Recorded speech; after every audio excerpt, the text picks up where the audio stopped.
Om Vang me manasi pratishthitam mano me vachi pratishthitam aviravirmahedhi vedasyama ani sthaha shrutam me ma prahasihi anena dhitena Horatran samdadhami ritam vadishyami satyam vadishyami tanmamavatu tadvaktaram avatu mam avatu vaktaram Om Shanti Shanti Shanti.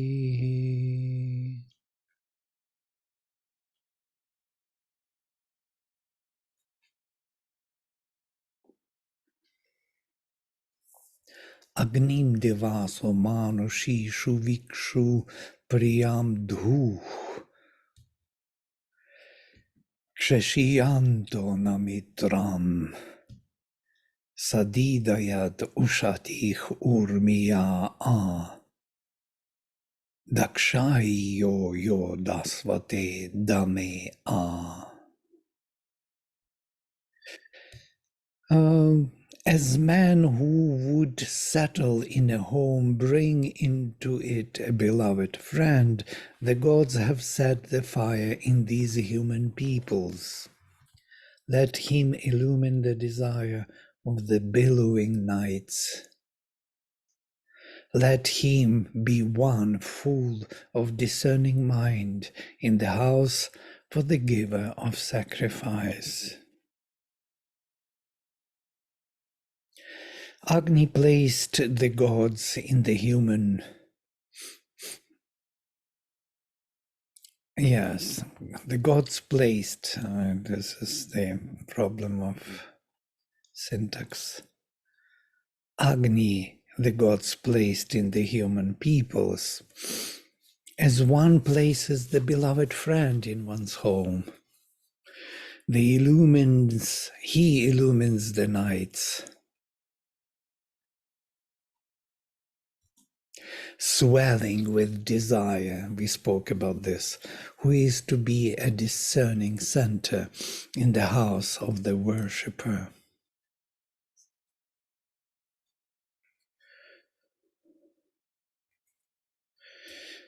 Swelling with desires also could be that the knights desire the flame. They want him. You know? So they're all aspiring towards the light. The darkness aspires towards the light, is drawn towards the light. We spoke about this the other day. Yeah, they want the illumination. They want to grab it, to digest it, to become it. That's why they grab it and hide it within. Yeah. Because they want to be it.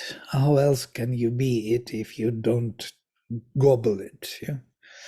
Gobble means you appropriate, you make your own, you become it. This is the way for them to illumine themselves. We read this one. And number 4 we read also, but I will read again. Asyaran va, so asiyeva pushtik samdrishtir asya hyanasya daksho. Vio baribharat oshadhishu jihvam atyo narathyo dodhaviti varan. Delightful is his growth, as if one's own increase. Rapturous is his vision, as he gallops burning on his way. He darts about his tongue mid the growths of the forest and tosses his mane like a chariot courser. It shows his character is very special, yeah, full of divine arrogance, let us say. He's like that horse, tossing his mane. And you can't stop him. He darts, he throws like darts his tongue here and there among the growths, among the orchardheath. Yeah?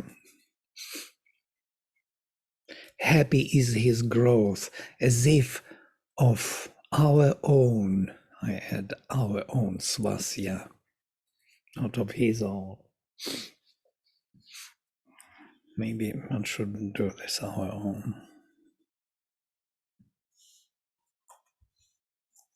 Happy is his growth, as if of our own. I thought when we grow, then he is also happy. Yes, when we grow into the light, that's why I had our own. So we are actually him. Yes, in the making. It is we who become this transformation station for him to transform the world. It is through us. He will do it. So that's why I added our own. There was a reason for it. His look is perfect and sandrishti. His look is perfect or total and complete, perfect and complete when he rushes on, intending to burn, dakshoch, to want to burn and transform the offering. Interestingly, so when he is ready to engage with all his might and light and knowledge, yes, his look is perfect and complete, then we can recognize that he is ready to engage. Yeah?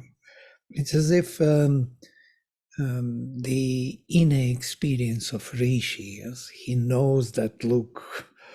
He knows when it is ready to engage and transform. Vyo baribharat oshadhishu jihvam, who throws his tongue flame in the greenery in all direction, and like the courser who is yoked to the chariot tosses his mane.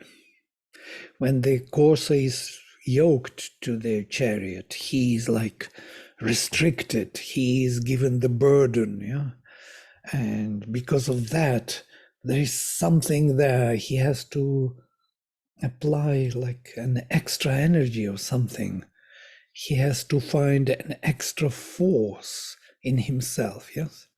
So he's tossing his mane because he's finding that extra energy to move the chariot, yeah, which is yoked to him. Well, these are the associations, of course. It's all built on these associations, on those additional meanings or significances which may reveal the thought behind.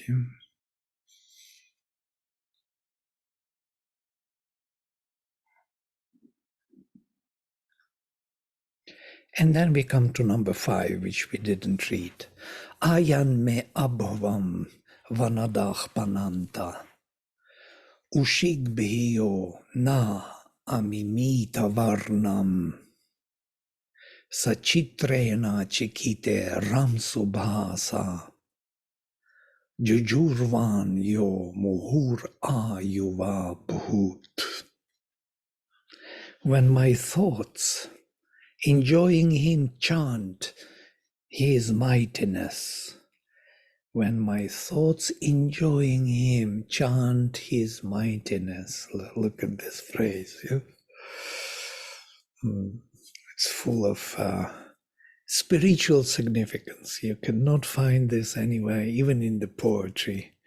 When my thoughts enjoying him chant his mightiness, he shapes a hue of kind as if to our desire. So he adjusts his own kind and his heat and his color to our own need, yeah?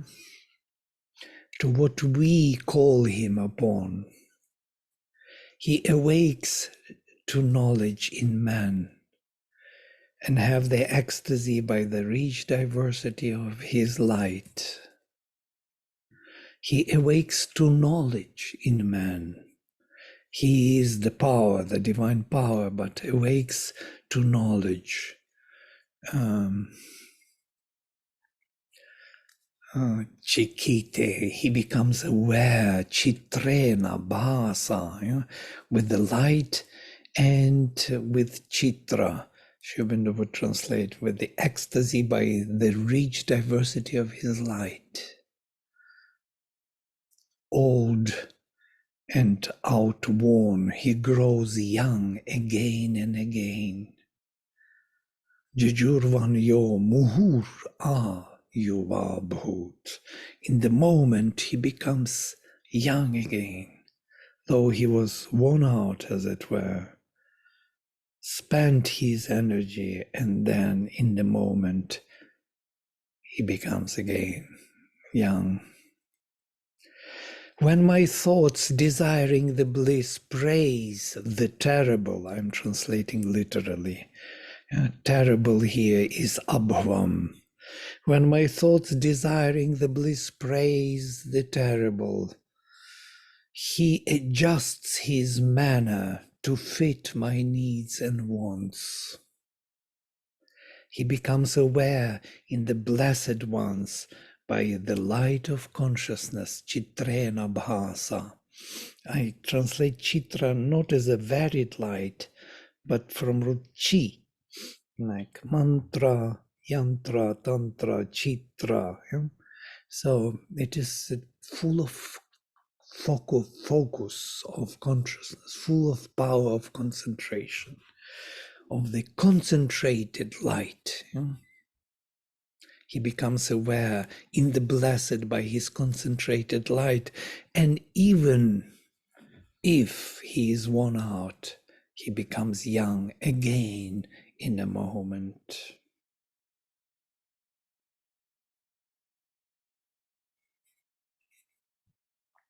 It's like a flame when you burn some, fuel, nearly disappears, and then suddenly again becomes full of flame, comes back from ashes, as it were.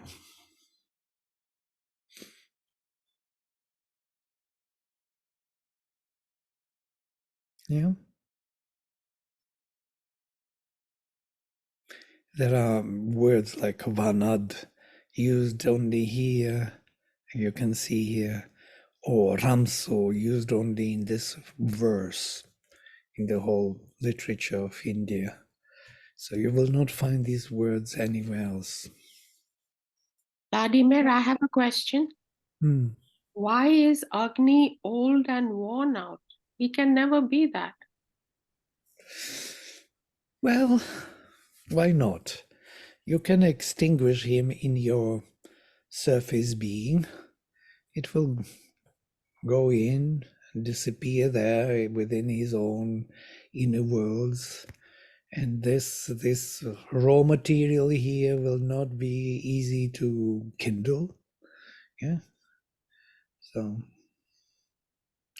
we have layers upon layers to burn. Yeah.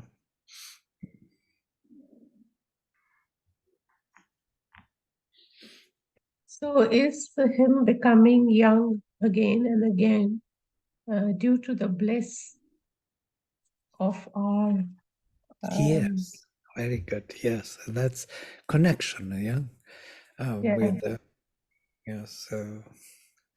Due to the bliss, he grows young again and again. Right. He becomes aware in the Blessed One by the light of his concentrated light, yeah, by the light of his consciousness, concentrated consciousness. And because of that, yes, becomes aware in the Blessed Ones. Ramsu. Ramsu could be also not only Blessed Ones, but in the He awakens to knowledge in man that have the ecstasy by rich diversity of his light. So who are ecstatic in his perception of his action, yes? In them, he becomes young again. When we awaken, Yeah. in our We are perception. awakened to his action, yes.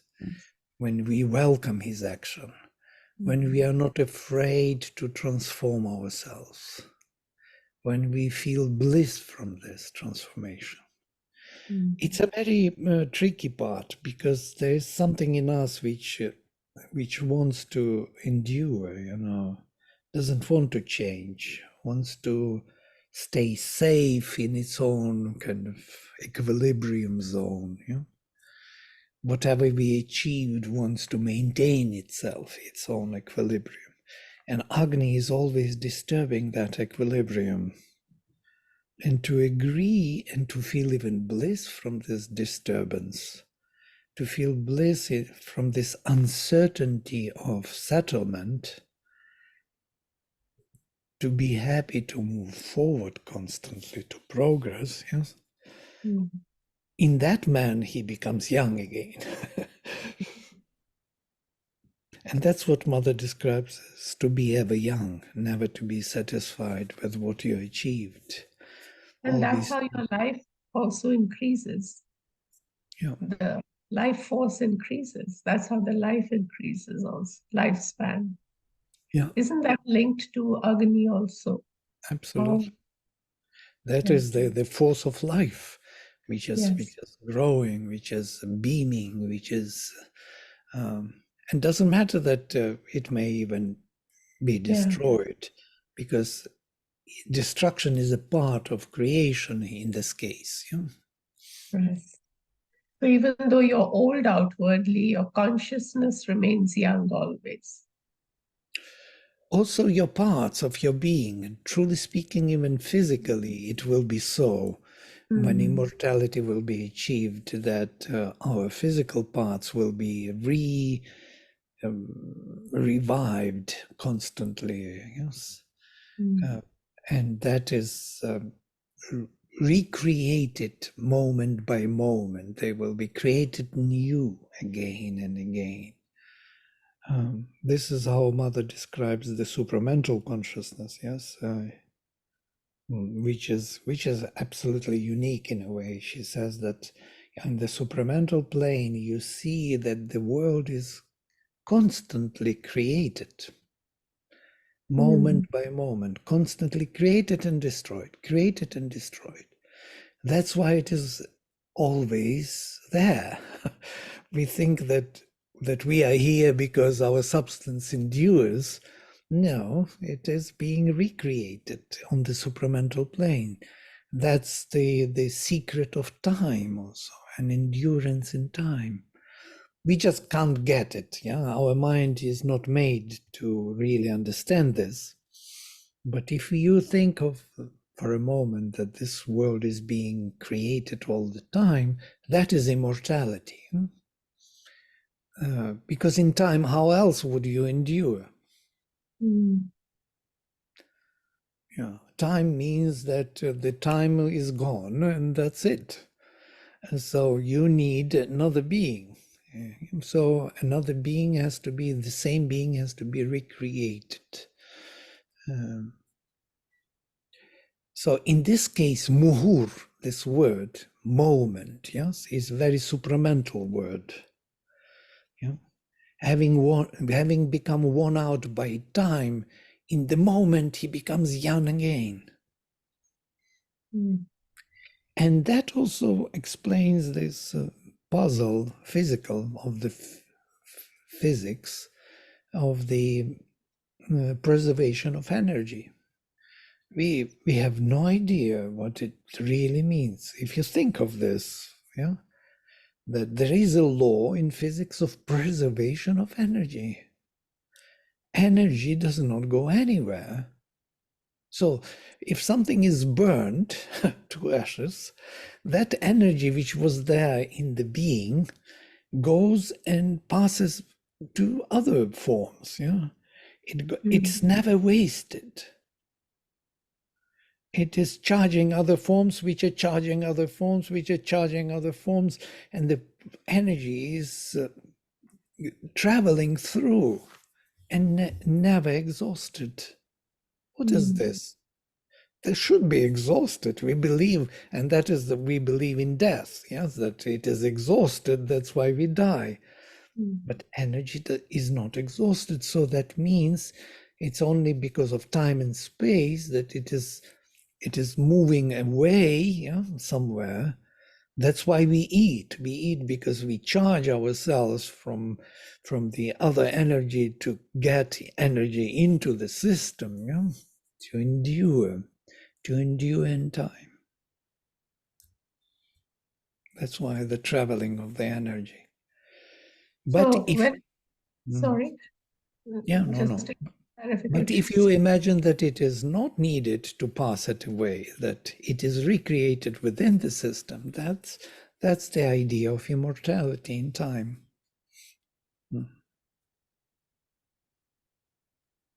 Even at the cellular level, the cells die and new cells are being forming in our body as well. Created and destroyed, and then. Yeah.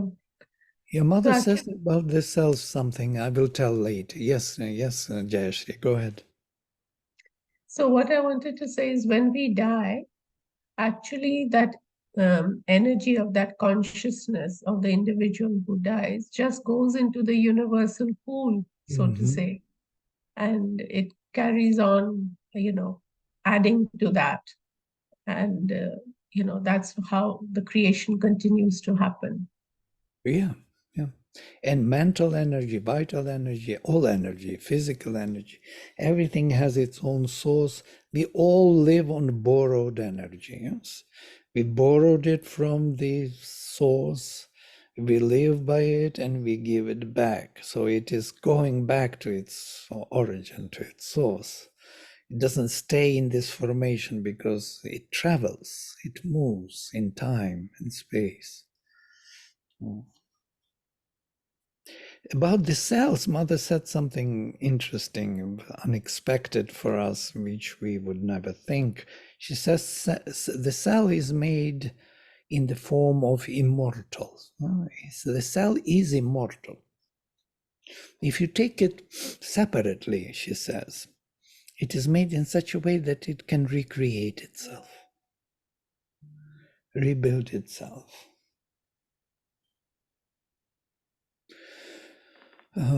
From within. How does it recreate itself? It has all the, I do not know how. She speaks about this, that if you take it separately, it will live forever. Really?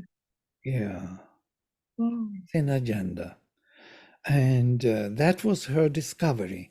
But then she says where death is coming from is not from the cell dying, it is from the relations between the cells.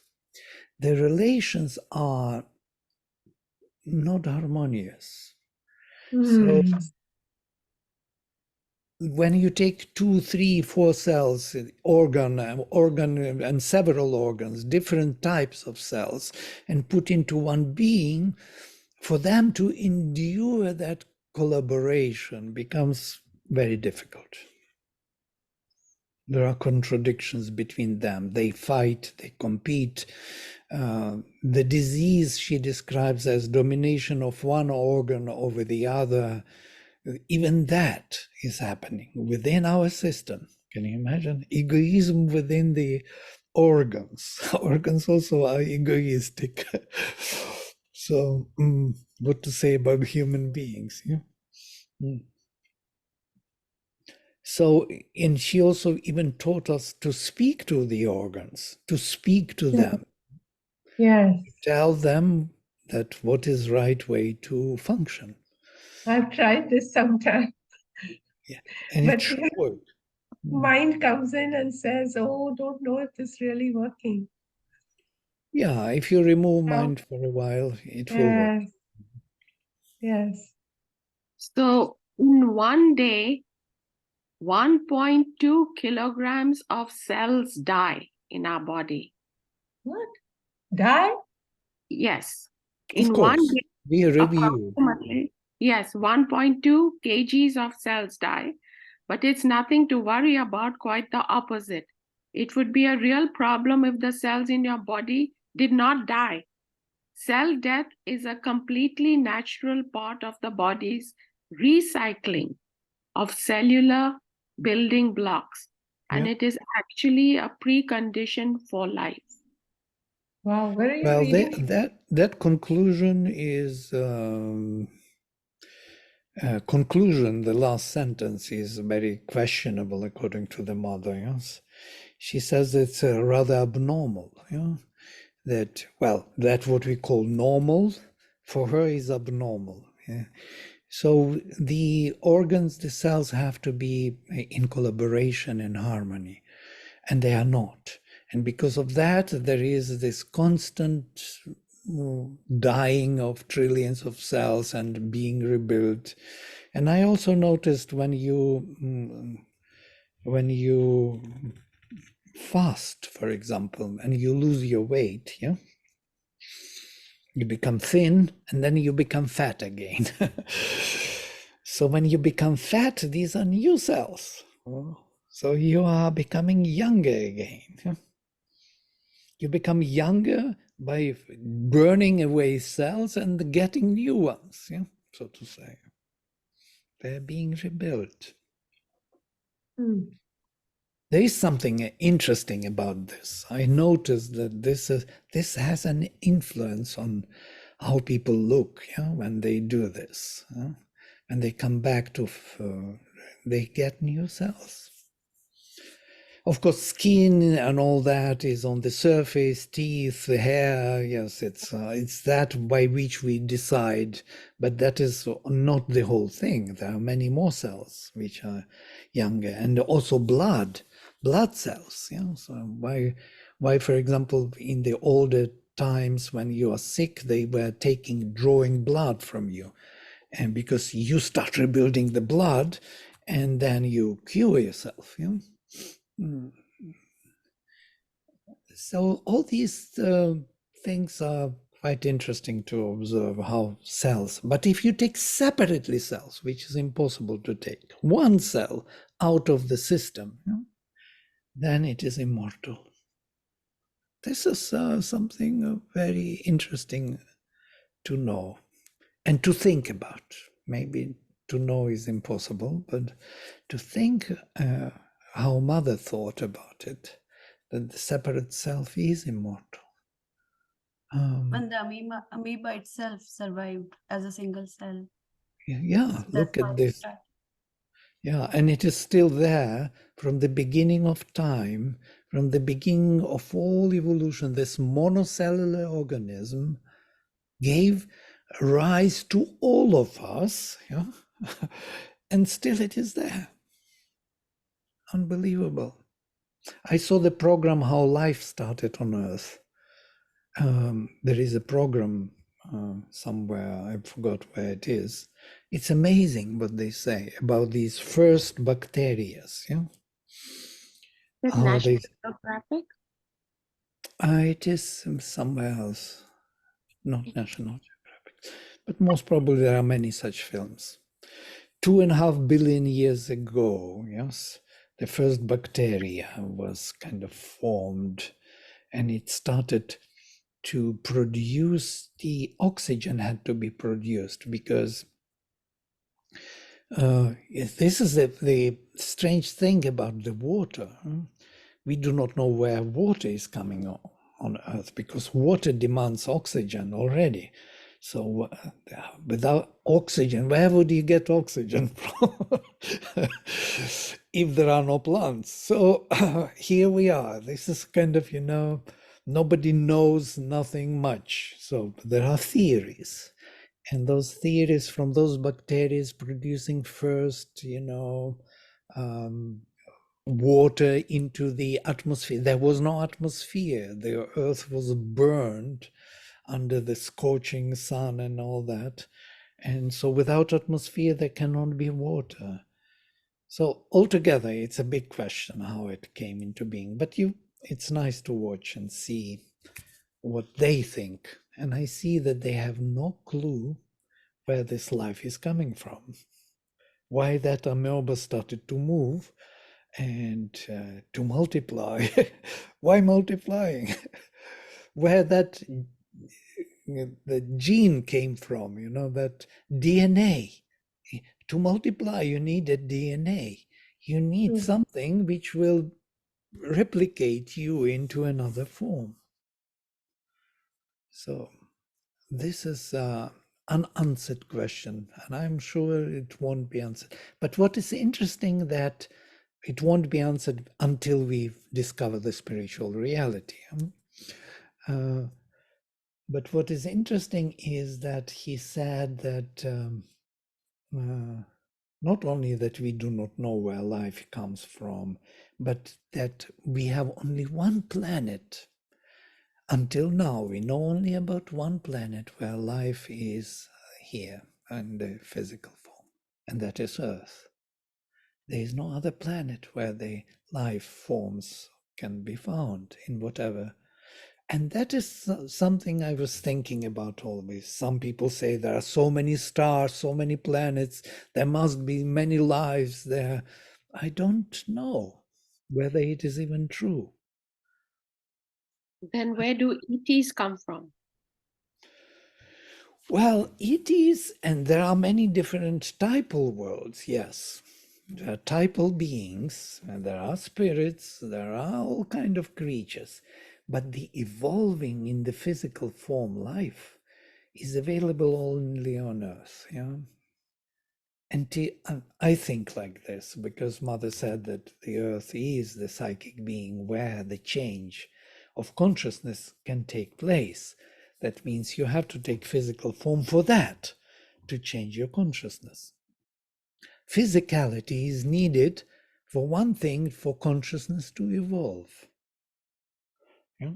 If consciousness was not to evolve, then physicality is not needed. You don't need it. You see how everything is interestingly connected. Yeah? And that what Sri Krishna says in the Gita comes immediately to my mind. Sarvam karma kilam partha jnane parasamapyate. All karma, without remainder, is ending in knowledge experience.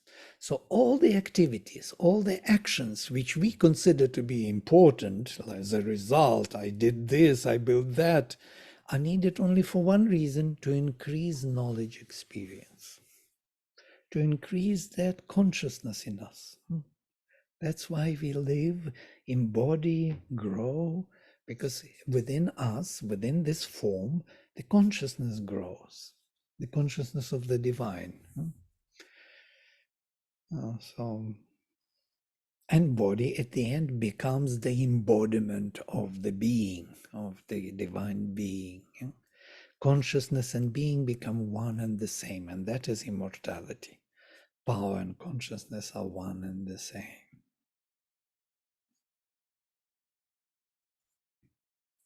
Vladimir, does consciousness also have a form? In the being, yes. In the being. Being is the form of consciousness, yes. What about in the universe? Let's see. Universe is the form of consciousness, yes. Everything which has a form has a consciousness behind it, definitely, or within it, or whatever you call it, yeah, or between it. So connects everything into one. All the forms are connected in meaningful relations, and that is consciousness. Everything knows how to be itself. You know how to be yourself, how to walk, talk, eat. I know also how to do it myself. I don't need to be taught this. I know how to sit in this chair, and this chair knows how to hold me, steady on the floor, and floor knows how to be in this house, and house on this planet, and this planet knows how to roll and run through the universe, and the universe knows how to expand, and light knows how to do its work and charge everything, and everything knows how to be. Mm. And that is knowing how to be in that form is consciousness. So the baby in the womb already has a consciousness then, right? From conception onwards. Absolutely. Actually, Everything. even before conception. Every It, atom has a consciousness. yes. How atom could be atom if it would not have a consciousness? Huh? Anything to be in a particular form needs a particular application of the meaningful relations, yeah, to other beings or to other parts of the being, let us say. So here we have this being and consciousness. Sat Chit. Sat Chit is one, always. Ananda is something else. Ananda is the result of being conscious of itself. Ananda is everywhere because everything has consciousness. So the more you are aware of yourself as the formation, the more Ananda you generate. Yeah?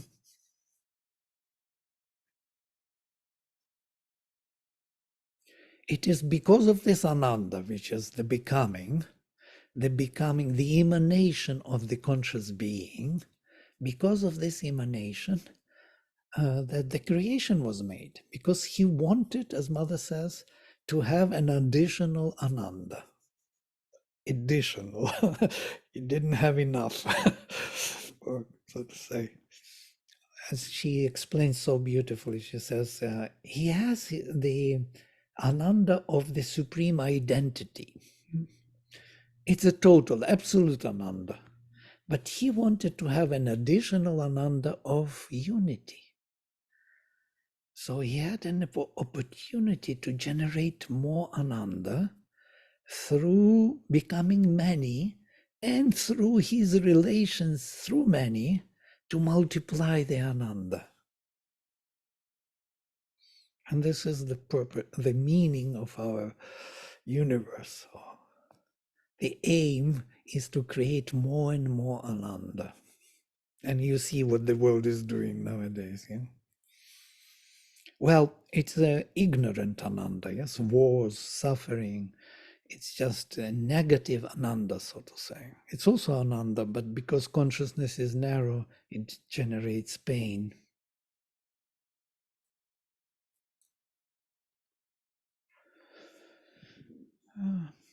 Right. So he becomes young again in a moment, you know, in the beings who rejoice from him awakened in them, in his concentrated light of consciousness. When he is generated in them in his concentrated light of consciousness and beings feel joy from it, he is revived again. So this is the way to immortality, basically. Okay, I'm going to the next one. Ayovana tatrishano nabhati varna patha rathya iva suanit. I'm splitting the sandhis. Krishnadvatapu ranavashchiketa Dyaur iva smayamano nabhobhih. Dyaur, they made the deconstruction. Dyaur iva smayamano nabhobhih. This is so beautiful. Like one who thirsts, he lifts his light on the forests. His roar is like the cry of waters on their path. He neighs like a chariot war horse, black, is his trail burning his heat. He is full of rapture and awakes to knowledge. He is like Father Heaven smiling with his starry spaces. I have my interpretation. He burns the desired enjoyments like the thirsty war horse running to the water by its path. He burns the desired enjoyments like the thirsty war horse running to the water by its path. Totally makes no sense. But I'm just going literal. Sri Aurobindo does it much better. He burns the desired enjoyments, the forests, vanani. Varna, like the water, patha, by the path. Rathya, the courser, the horse which is with chariot. Eva, as if. Svanit actually roars or neighs. Anyhow, I have to correct here something. I can't leave it like this without like. And like the thirsty horse. I will add and it will be okay. He burns the designed enjoyments and like the thirsty horse, war horse running to the water by its path, he marks his path with a black and burning joy. Krishnadhva, whose adhvan, whose path is black. Tapuranvashchiketa, burning joy, literally. Tapu, heated up, ranva, joy, chiketa, marks, chiketa, or is aware of the burning joy, like heaven smiling with his deeper spaces onto all. Nabhas, Nabhobhich, is actually a deeper heaven, a depth of the space. You know? And it's interesting that the heaven smiles at us with its depths. There are, that it is smiling, it's amazing. You know? It's kind of smiling means inviting us or anticipating us discovering the depth of heaven.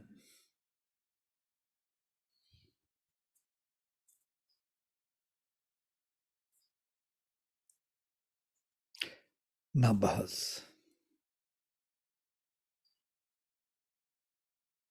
In Slavic languages, nebo in Ukrainian, yes, Nabhas, the same etymology.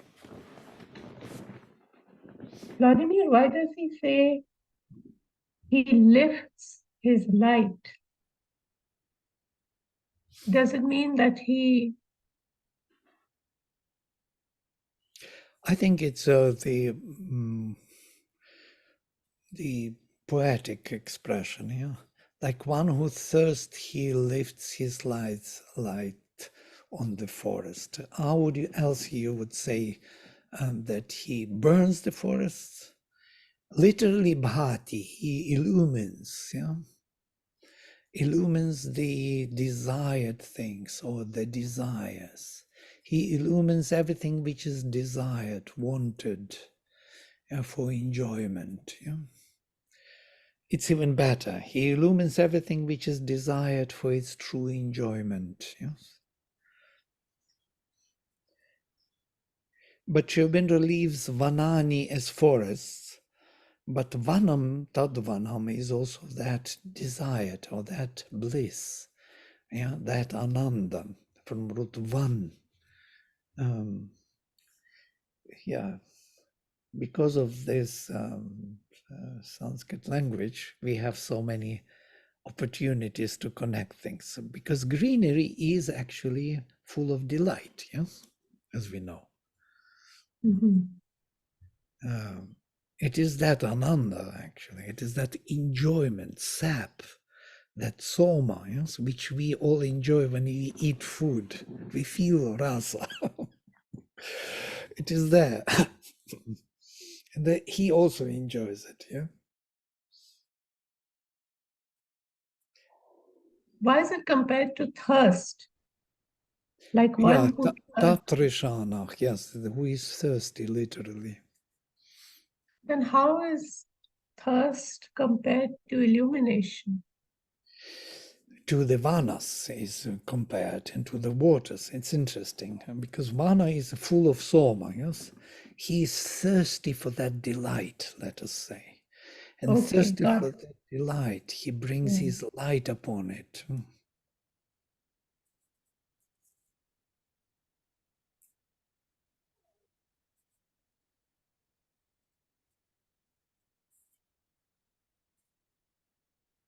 Thank you. Got it now.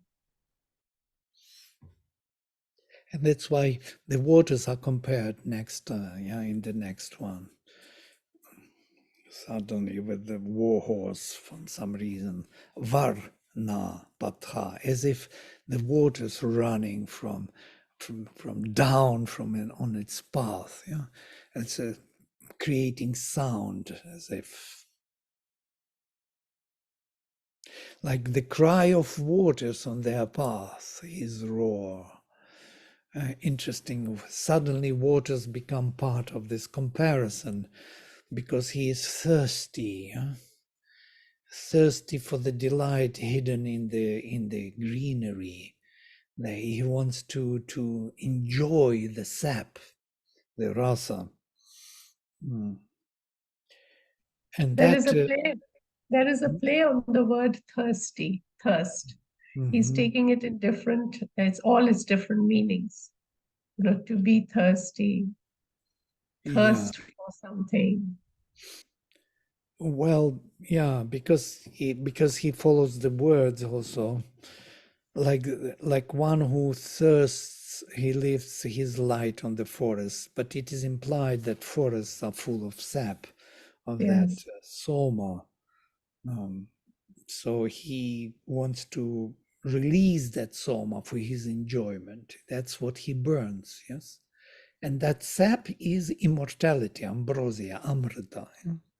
It is because of that sap that amoeba can multiply, yes? That Mm. soma is the secret of life in time and space, which Agni wants, which life energy wants to consume and moves through. And then we have one more verse, number 7. Sayovi asthat abhidakshad urvim pashur naiti svayur agopach pashur naeti suvayur agopach agnih shochishman atasani ushnan krishnavyathir asvadayanna bhuma. He starts on his journey to burn through all wide earth and moves like a beast that wanders at will and has no keeper. He is free to move wherever he wants. Fire, with his blazing light and his black affliction, assails the dry trunks with his heat, as if he tasted the vastness. We are going more and more into some kind of comparisons, like becoming more. This is the particular rishi. He likes these to compare with physical nature, most probably. Yeah? My interpretation: he who spreads in all directions, burning the vast earth, like the beast that moves without a keeper at will. Agni flaming and heating up the woods consumes the ground, leaving behind the black trail. Bhuma is the ground or the foundation. He consumes the depth of the substance, yes, leaving the black trail. Krishna Vyathi, spreading the black mark. Asvadayan, he tasted na, as if he tastes the bhuma, the substance, the foundation.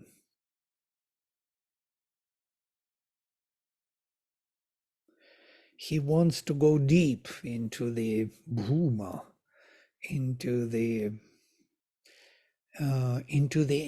inconscient substance of the being. He wants to release from that inconscient substance the consciousness which it holds. He wants to make it free for it. And this is the way to do it, to burn it, to release consciousness, to make that being conscious of what is there within. We always wonder, what is this burning, yeah? The things, why it is burning. There is no other way to release it, yeah? Burning is something like purifying. Purifying also, yes. Or burning, if there is everything to be purified, then only ashes are left. Purity. There was nothing more pure than ashes there, yes. The rest went off. But from ashes, the phoenix can rise too. Say it again? Didn't hear. From the ashes, the phoenix can rise too. Absolutely. From the ashes. That's why he leaves behind a black trail, which is the ashes, right? Right, right, absolutely. Yes, with Black Trail, I'm not totally yet clear why this rishis love this idea of Black Trail. He leaves always black mark. What is that black mark to do with anything? Most probably it has some symbolic explanation. Ashes. Ashes are not totally black. They are kind of gray. Gray. In Indian tradition, you'll see they put the ashes on the forehead. It's a mark of purification and renunciation. Absolutely, yeah. Given up everything worldly, you renounce it to the divine. That means burn everything to ashes. Everything is purified and turned into ashes with Agni. So you put the ash on your forehead. Yeah, we know this on the burning places where all the corpses are burned. Shiva is there roaming, full of ashes, but this is of later kind of which is explaining what you're saying. I'm looking for this more positive explanation of what this trail of black trail could mean, which he leaves behind. What else could it mean? Do you have any thought? Maybe the ashes goes back to earth, feeding the earth, and again new life starts from earth. It's like another feeding, ashes to ashes, and then mixes with matter, earth, and then again new life starts right from there. Yeah, there is the whole agriculture of this kind, this primitive agriculture. They burned the forests because the ashes are the best compost, fertilizer for soil. There is no better, it seems. And that's why volcanic ashes also, yes. Yes, very true. It could also be that, this black trail is marking the way that Agni has passed this side on this path. Agni has passed through this path. So it is marking the trail, Mm. you know, and letting future travelers know that this is the path of Agni or something like that. I don't know. Mhm. So follow this path and you will Follow this path, arrive. it will be burnt to ashes. The most interesting thing that we will all end in ashes, and we are talking as if we will never do that, and we resist this to be burned to ashes. This resistance to be burned, to be totally transformed, is actually a part of our truth and our falsehood, yes, both. Mm. Truth is that we are immortal beings and we want to stay immortal, but in this form we can't. We need to do the transformation. So this is a very strange position from which we have to judge the fire. Yeah. And everyone is made to suffer, it's like you don't have a choice there. Everyone is made to walk the path of fire in some way or the other. Nobody is spared. Yeah. And in that sense, some transformation happens. Of course, it takes a very long time because you're not collaborating with it. Yeah. But every lifetime, some transformation is happening. Some tapasvins did this, yes. They started to burn the fire within themselves, to burn their body until they just were left in with one intention of the divine, yes, or realization. So they concentrated the effort, tapasya, tapas, flame, that is the heat which was generating it, yeah. Right. And then there was a shift of the flame in the heart, which is not burning, but which is I was loving. wondering the dry trunks, whether it could also be linked to the conditioned mind. Yeah. Something which has to be already kind of, yes. Leave the scene, the scenery of our embodied state, the dry trunks, which have no life, but life was,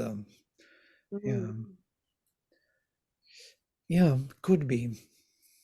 There are many thoughts coming from this because they are fundamental thoughts of our life. And we are all connected to the greenery, to soma, because our soma juice is taken from the greenery. You see, if that soma would not be there, that sap, this body would never come into existence. Yeah? It is built from that soma, from that organic matter, only from that only. Yeah? And not from something else. So we are very much linked with the greenery, with those vanani which he is looking for. And he is burning in us, in them, in everyone, in the physical form, in the vital form, in the mental form, he is burning, and even in the psychic form, the flame is there, but it is not burning anymore. It is something else. I don't know. Maybe it is also burning. It is finding the divine in the forms which are hiding the divine. Yes. And when you said like the beast that moves without a keeper at will, so that tells us the inconscient substance. What is that? Without a keeper at will, yes. He moves without a keeper, that there is nobody to control him or to direct him. He himself decides, yes, what and how to do it at will, as it were. Like the beast. Beast is actually here, it's a poetic form of expressing something very powerful, very alive, very merciless in a way. not compromising, not negotiating, something of the kind. Total freedom. Yeah, freedom, yes, total freedom. Freedom is power. Beast is power, yes. This power of freedom. Freedom, interestingly, is actually associated with full power in a way. Power which is unrestricted, which cannot be altered or cannot be questioned. This is freedom. We never think of freedom as complete realization of power. We always think some kind of compromise in the mind as a freedom, as Hegel defines freedom as conscious necessity. This is what our mind can offer for freedom, yeah? But it is not. It's not conscious necessity. It is something much bigger. It's conscious freedom rather than necessity.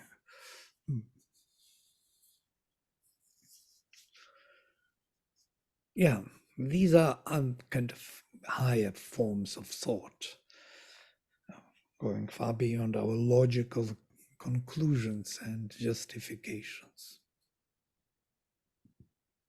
Okay, I will stop here and will close with mantra. Om Sarve Bhavantu Sukhinaha Sarve Santu Niramayaha Sarve Bhadrani Pashyantu Ma Kaschit Dukkha Bhag Bhavet. Om Shanti Shanti Shanti. Shri Guru Bhyo Namaha Harihi Om. Thank you. Thank you. See you. Bye.